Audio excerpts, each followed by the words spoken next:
Hello दोस्तों, अगर आपको वीडियो अच्छा लगे तो प्लीज़ लाइक और सब्सक्राइब ज़रूर कीजिए ताकि मुझे और मोटिवेशन मिले आपके लिए नए वीडियो बनाने का।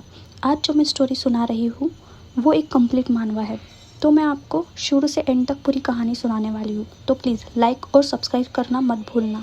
बेंजर ने कहा, मैं सोचता था तुमने कहा था कि तुम हेलुसिनेशन लोगों को दिखाओगी नहीं जब से तुमने एडलाइन को अपना मालिक माना है। जुलियाना हंसी और बोली, बिल्कुल, एडलाइन चाहती है कोई उसको रोके, चाहे कोई भी हो। जैसे मैंने पहले कहा था, मैं उसकी आखिरी उम्मीद हूँ। मैंने तुमसे कहा था कि एडलाइन पे भरोसा करो। रे, क्या तुम भूल गए? बेंजर अपना गर्दन रगड़ने लगा। मैं उसे ऐसा नहीं करने दे सकता, खासकर जब वो मेरे लिए जान जोखिम में डाल रही हुई। डिबेला ने कहा, तुम भी वही कर रहे हो, अपने आप को खतरे में डाल रहे हो उसको बचाने के लिए। तुम अपने मौत का क्यों इस्तेमाल करना चाहते हो रे? अगर तुम एडलाइन पर भरोसा करोगे तो तुम भी जिंदा रहोगे और वो भी जिंदा रहेगी। बेंजर्क ने पूछा, तुम चाहते हो कि मैं उसका इस्तेमाल करूं ताकि मैं जिंदा रहूं? अगर वो मेरी वजह से मर गई तो? डिवेला बिल्ली में बदल गई और गुस्से भरी आंखों से बोली, तुम्हें अपना फैसला सही लेना होगा। भविष्य तभी रोशन होगा जब तुम सही फैसला करोगे। बस इतना ही मैं तुम्हें बता सकती हूँ। बोलते ही दिवेला खिड़की से बाहर निकल गई। बेंजर सोचता रहा, क्या यह सही फैसला है कि एडलेन को शील्ड बनाया जाए? आई नो वो ताकतवर है, लेकिन मेरा दिल डर रहा है। शायद मैंने उसकी मौत पहले भी महसूस की है। एडलाइन वापस बेंजर के पास आई और उसे गले से लगाकर बोली, रे, मैं तुम्हें बहुत ढूंढ रही थी। मैं घबरा गई थी कि कहीं तुम ऑलरेडी एम्पायर तो नहीं चले गए। बेंजर सोचता रहा, उसे कैसे बताए, और अब से मैं तुम्हारा रक्षक बनूंगा। और उसने अपना सिर उसके सर पे रखा। एडलाइन, मैं तुम पर भरोसा करता हूँ। जो भी करना चाहती हो तुम करो। एडलाइन आंसू के साथ बोली, रे। उस रात वो टेरेस पे गई सोचती हुई। रे ने कहा था कि वो घोड़े पर जाने वाला है, पर अभी तक वापस नहीं आया। शायद वो सीक्रेटली एम्पायर चला गया हो। शायद मुझे रोकना नहीं चाहिए। डिबेला वहां बैठी थी और बोली, तुम आज रे से थोड़ा ज्यादा सख्त हो गई। एडलाइन ने मना किया। नहीं, मैंने ऐसा कुछ नहीं किया। डिबेला ने कहा, अगर तुम उन कामों को उसके लिए करती हो तो तुम्हें उसकी फीलिंग्स का भी ख्याल रखना चाहिए। जो तुमसे प्यार करता है, अपनी जान तक खोने को तैयार है, वो जख्म बर्दाश्त करता है क्योंकि वो तुम्हारी खुशी चाहता है। एडलाइन चिल्लाई, आउच, ये क्या किया तुमने? डिबेला ने बताया, मैंने तुम्हें याद दिलाने के लिए काटा, ताकि तुम समझो कि तुम अपने इमोशंस को इतना कंट्रोल मत करो। तुम्हें अपने और रे के रिश्ते को संभालना होगा। एडलाइन सोचती रही, क्या मैं सच में इतना फोकस्ड हो गई हूँ अपने यूजफुलनेस और स्ट्रेंथ पे?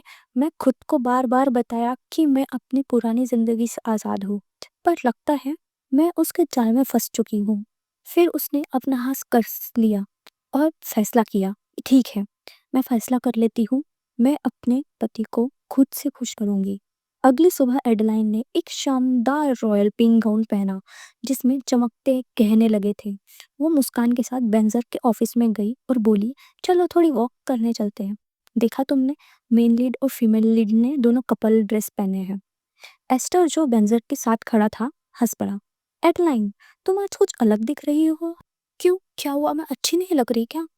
मुझे लगता है तुम बिल्कुल वैसे ही लगती हो जैसे हमारा दिन शुरू होता है, बस ये ड्रेस अलग लग रही है। एडलाइन ने रे से पूछा, तो चलो चलते हैं। रे ने खांसी कर जवाब दिया, हाँ चलो, बाद में मीटिंग करेंगे।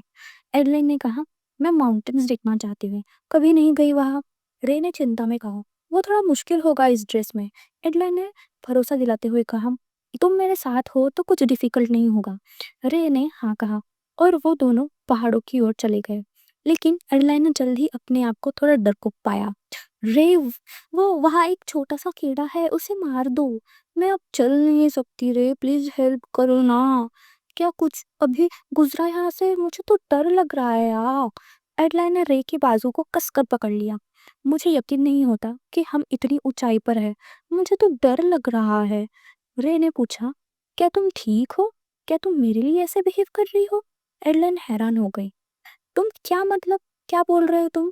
रे ने जवाब दिया, लगता है तुम ऐसे सिचुएशन में ले जा रही हो जहां मैं तुम्हारी मदद कर सकूं। एडलाइन ने गुस्से में जवाब दिया, ये सब बड़ी बेवकूफ़ी वाली बात है। मैं सच में डर रही हूँ। रे हंसता हुआ बोला, नहीं तुम डर नहीं रही।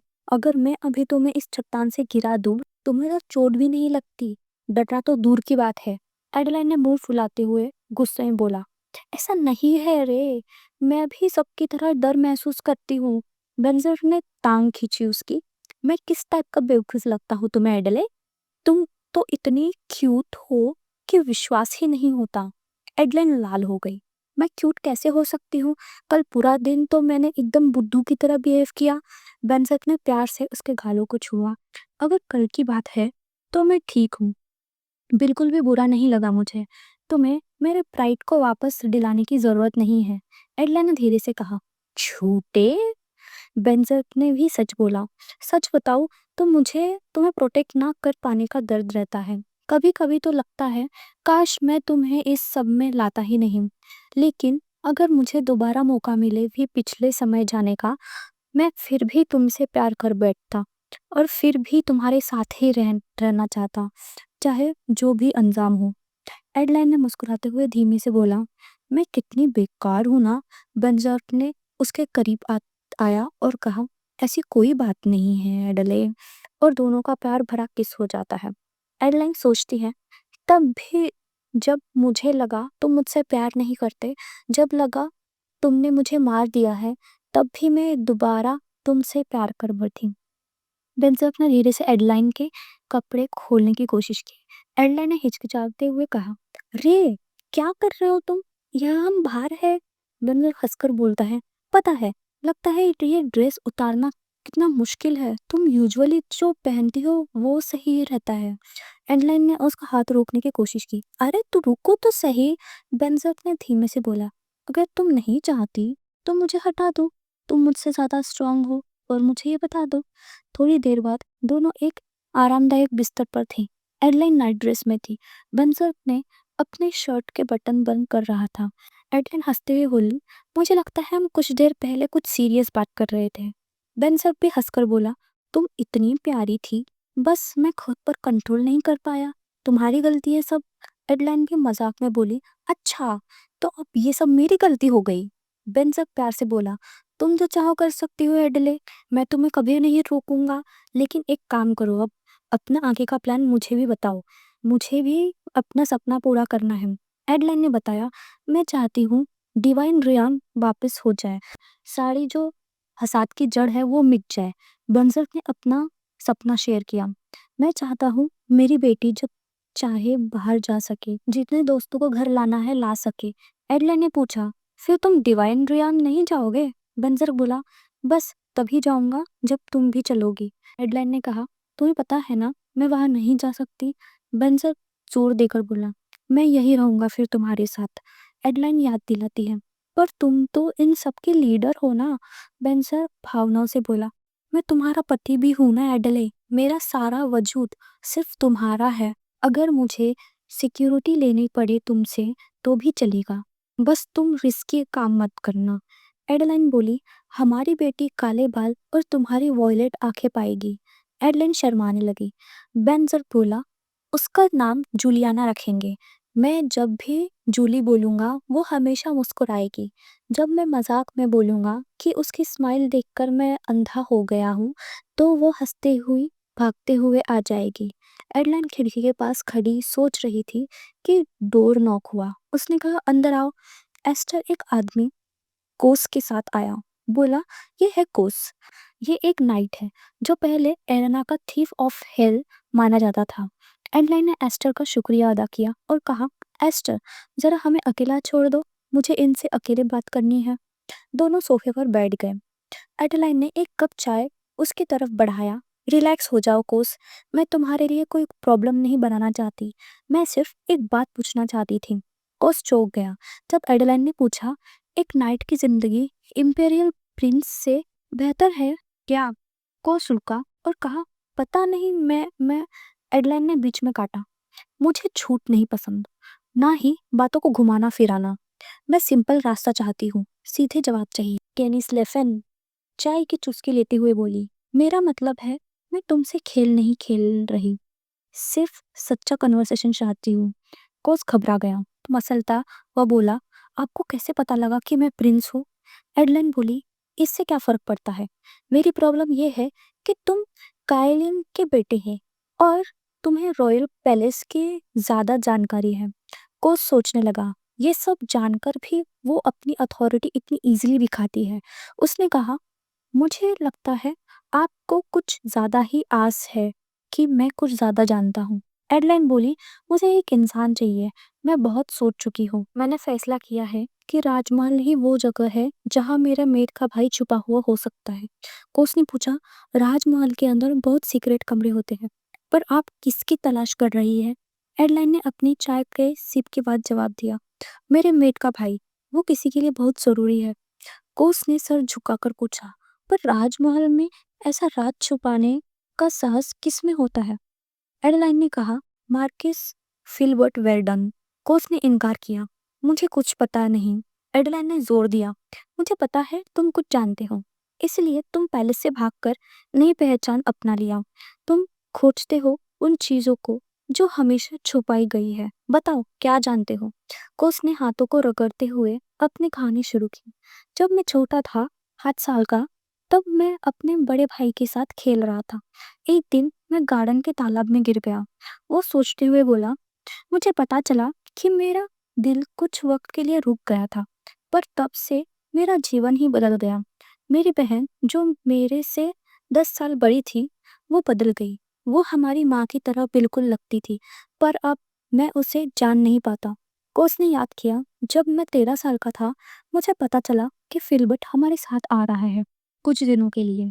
मैं उसके साथ नई तलवारबाजी सीखने का इंतजार कर रहा था। कोस ने चुपके से फिल्बर्ट के कमरे में झांक कर सुना कि वो कोस की माँ से बात कर रहा था। अब वापस जाने का समय नहीं आया क्या? उसकी माँ हंस पड़ी। मैं जानती थी अब भी तुम जागने वाले हो। फिल्बर्ट बोला, तुम खुद काफी खुश रही हो, पर मैं क्यों वापस जाऊं जब तुम यहाँ अकेले हो और इंसानों को परेशान करती हो? कोस के रगों में ठंडक दौड़ गई। ये कौन है? ये तो मेरी माँ नहीं लगती। तो मजाक करता है। सेरेनिटी को लेकर क्या सोचती हो? वो तैयार है, 1 महीने में स्विच कर दूंगी। फिल्बर्ट ने पूछा, वो तुम्हारा अपना लहू नहीं है? क्या तुम्हें उसके लिए कोई जज्बात नहीं? माँ ने ठंडी आवाज में जवाब दिया, मैंने उसे जन्म दिया है, पर वो बस एक इंसान है। उस जैसी मजेदार चीजों के लिए मेरे दिल में कोई जज्बात नहीं। बोस डर गया। उसने सोचा, वो लोग इंसान ही नहीं है। अगर वो मुझे ढूंढ लेगी तो मेरी जान खतरे में है। कोस ने एडलाइन को अपनी कहानी बताई। वो रात मुझे समझ आया कि मैं गलत इंसान से डरा हुआ हूँ। डर तो मुझे अपनी माँ से होना चाहिए था, ना कि अपनी बहन से। वो बोला, थोड़ा समय बाद मेरी बहन मर गई। सब लोग सोचते थे कि मेरी माँ भी मर चुकी है, पर वो वापस एम्प्रेस बन गई अपने असली रूप में। कोस ने कहा, मैं जानता था कि एक दिन मुझे खतरा होगा। अब जब मेरी बहन के बदले मेरी माँ चला रही है, इसलिए मैंने अपने नाम बदलकर वहां से भाग गया। मैं तो बस एक भगोड़ा हूँ योर ग्रेस। अब मेरा राजमहल से कोई ताल्लुक नहीं है, ना ही मुझे उनके राज का कुछ पता है। कोस ने कहा, लेकिन तुम्हें पता है कि राजमहल के अंदर छुपे हुए बहुत सारे सीक्रेट कमरे हैं? एडलाइन ने पूछा, पर क्या जो अंदर है वो इंसान होते हैं? कोस ने कहा, बिल्कुल नहीं। वो जीव इंसानों जैसा नहीं है। एडलाइन ने हाथ में मैजिक बॉल बनाकर कहा, तुम सही कह रहे हो। वो जानवर जैसे है और उनके जादू की ताकत बहुत भयानक है। पर तुम सोचा है उनका स्पेल तुम्हें इस कदर फूल कैसे नहीं कर सकता? और तुम्हें वहां रात को उनकी बात बिना किसी मुश्किल से क्यों सुन रही? उसने फायरबॉल मारा, पर उससे कोस को कोई नुकसान नहीं हुआ। एडलाइन ने कहा, यह जादू तुम पर असर नहीं करता। लगता है तुम मैजिक से इम्यून हो। जो राव फाइट करना चाहता है वो इंसानों से ऊपर है, पर वो मेरी बात नहीं सुनता। कृपया मेरी बात सुनो। आपको उसे रोकना होगा। वो अपनी पुरानी जिंदगी को याद करती है। मुझे याद है कैसे कोच मुझे मैडन से बचाने की कोशिश करता था, पर उस वक्त वो डर के मारे कुछ नहीं कर पाया। अब एक मुस्कान के साथ वो कहती है, इनकी ताकत सिर्फ जादू है, खुरासन का जादू। कोस ने हैरानी से पूछा, मतलब राव सारस की ताकत के खिलाफ लड़ रहा है? एडलाइन ने हाँ में जवाब दिया, बिल्कुल। कोस ने आगे पूछा, और क्या राव भी उन्हीं जादू का उपयोग करता है? एडलाइन बोली, जी हाँ। एडलाइन ने उससे आंखें मिलाकर कहा, इसे एक बड़े मैदान की तरह सोचो। तुम्हें उस खिलाड़ी से लड़ना है जिसके पास बड़ा जादू है। क्या तुम उस लड़ाई से डरते हो? कोस ने अपना हाथ कसकर जवाब दिया, नहीं लॉर्ड क्रिस, मैं पूरी जिंदगी लड़ाई करता रहा हूँ। एडलाइन मुस्कुराई, तो अच्छा हुआ। अब कोस, मुझे बता, राजमहल में कौन कौन से कमरे छुपे हैं? एडलाइन से बात करने के बाद कोस रात में अपने कमरे में आया, जहाँ राफेल अपनी तलवार साफ कर रहा था। कोस ने सोचा, सारस के जादू के बारे में सोचते हुए मैंने राफेल से पूछा, क्या तुमने पहले मुझ पर जादू का इस्तेमाल नहीं किया था? राफेल का चेहरा गुस्साए हुए था।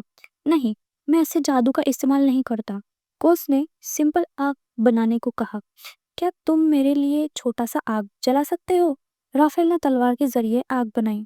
कोस ने उसे छूकर कहा, ओह, ये तो गर्म है। कोस हैरान था। मुझे लगता है राफेल जादू करता है, पर इसका असर मुझे क्यों नहीं हुआ? इस बीच एडेलाइन अपने दफ्तर में नक्शा देख रही थी। सोच रही थी, राजमहल को लेकर क्या करूं? शायद एम्प्रेस को ही मार दूं, पर इसका असर पूरे कॉन्टिनेंट पर पड़ेगा। फिलबर्ट शायद फ्रोस्टलैंड के लिए तैयारी कर रहा है। तब बेंजक, एस्टर, रिले और वैकिन आया। बेंजक ने कहा, लगता है तुम बिजी हो। एडलाइन बोली, मैं राजमहल में घुसने का प्लान बना रही हूँ। सब हैरान हो गए। एडलाइन ने नक्शा दिखाया, ये राजमहल का नक्शा है जो कोस ने बनाया है। एस्टर ने हंसी रोककर बोला, तो क्या तुम कोई विरोध छेड़ रही हो और कोस को नए सम्राट बनाने का प्लान है? एडलाइन ने जवाब दिया, नहीं, मैं फिर सोचती रह गई। ओह नो, मैं जर्मन हेला के भाई के बारे में तो मैंने किसी को बताया ही नहीं। फिल्बर्ट ने उसे क्यों पकड़ा? अगर बताया तो सबको पता चल जाएगा कि हेला असली प्रोफेट है। सब उसके जवाब का इंतजार कर रहे थे, पर एडेलाइन खुद सोच में डूबी हुई थी। बेंजर के शब्दों से याद आया, तुम कुछ भी कर सकती हो, मैं तुम्हें कभी नहीं रोकूंगा, बस अपनी योजना मुझे बताओ। एडेलाइन की आंखों में आंसू ठहर गए। उसने गहरी सांस ली। मुझे कुछ बताना है जो मैं छुपा रही थी। शायद तुम सब सोचते हो कि मैं प्रॉफिट हूँ, पर मैं नहीं हूँ। हेला है असली प्रॉफिट। रूम में सन्नाटा था। सबके चेहरे पर वो सच्चाई पहले से ही जाने हुए राज की झलक थी। ना कोई हैरानी, ना कोई डिसफिलिप, बस एक गरम और कंफर्टिंग खामोशी थी जो एडेलाइन को घेरे हुए थी।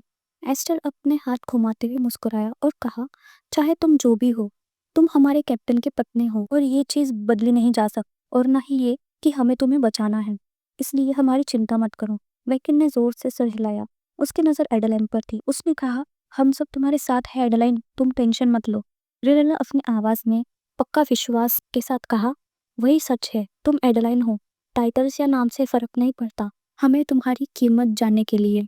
एडेलाइन का दिमाग घूम रहा था। उसकी सोच में कंफ्यूजन थी कि कैसे उन्होंने उसे बस एक आम इंसान होने के बावजूद एक्सेप्ट किया, बिना किसी स्पेशल पावर के, बिना किसी प्रॉफिट के, किस्मत के, बस वो खुद।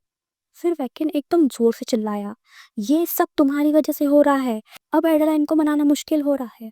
एडेलाइन को लगा जैसे वैकिन की बातों में सच्चाई और इल्जाम दोनों थे। एस्टर ने अपनी आंखें बंद करके कहा, मैं कब मैं एडेलाइन के प्रति ठंडा रह चुका हूँ? रिले भी अपनी बात में पक्का था। थोड़ा दूरी बनी रही है कभी कभी। तुम हमेशा लगते हो कि उस पर पूरा भरोसा नहीं करते। एस्टर ने झिझक कर कहा, एडलाइन में तुम पर पूरा भरोसा करता हूँ, सच कह रहा हूँ। तभी रिले ने ताना मारा, पर समझ मत लेना कि मैं तुम्हें अपना दोस्त मानता हूँ। वैकिन ने रिले की बात से सहमत होकर सर हिलाया। हाँ, यही बात है। रिले ने अपनी थोड़ी सी हंसी छुपाई, बस गार्ड कर रहा था अपनी इज्जत। वैकिन ने क्यूरियोसिटी से पूछा, क्या मतलब है? एस्टर ने धीरे से कहा, मुझे डर था कि एडेलाइन मुझसे प्यार कर बैठी है। फिर उसने हंसकर कहा, वैसे तो मैं इतना हैंडसम हूँ कि अगर मैं अपनी पूंछ हिलाता या 20 बार टेस्टी खाना देने का वादा करता तो एडेलाइन का कोई चॉइस ही नहीं बचती। रिले की नफरत तुरंत दिखी। एडेलाइन, मुझे अब यहाँ से जाना होगा। मैं एस्टर से इतना डिस्कस्ट कर रहा हूँ कि मैं उसी कमरे में नहीं रह सकता। वैकिन ने भी वही एहसास दिखाया। एस्टर ने अपनी सच्चाई दिखाई। मैं सच में कैप्टन और एडेलाइन के फायदे के लिए काम कर रहा हूँ। एडेलाइन की प्यारी मुस्कान सबका दिमाग ठंडा कर गई। धन्यवाद दोस्तों। हालात मुश्किल हो सकता है, पर तुम सबके साथ मैं अपना ये प्लान एक हफ्ते में पूरा करूंगी। सबका विश्वास मजबूत हो गया और एडेलाइन के नेतृत्व के आगे सब एक हो गए। फिल्बर्ट के महल में झेंगा स्विन इंपीरियल नाइट की दूसरी यूनिट के कमांडर जबरदस्त स्वॉर्ड ट्रेनिंग कर रहा था। फिल्बर्ट टेरेस पर उसकी स्किल देखता हुआ सोच रहा था। तभी एम्परर काय महफिल में आई। उसकी आवाज मासूम सी हंसी भरी थी। फिल्बर्ट, तुम इतनी चिंतित क्यों हो? काय का तीखा मजाक फिल्बर्ट के नर्व्स को छेड़ रहा था। मैं तुमसे मिलकर खुश होती हूँ, वरना तुम इतने शांत नहीं होते। फिल्बर्ट अपना गुस्सा छुपाते हुए बोला, आपको नहीं पता कि दुश्मन क्या कर सकता है। आपने डिवाइन डेमोनिक वार नहीं देखा। मुझे कुछ देर के लिए कहीं जाना है। जब तक मैं वापस ना आऊं, महल को जलाना मत। काय क्यूरियस हो गई। कहाँ जा रहे हो? क्या तुम अकेले शैडोलैंड्स में गए हो? फिल्बर्ट ने धीरे और गंभीर आवाज में जवाब दिया, मुझे एक औरत को वापस लाना है, एक विजार्ड।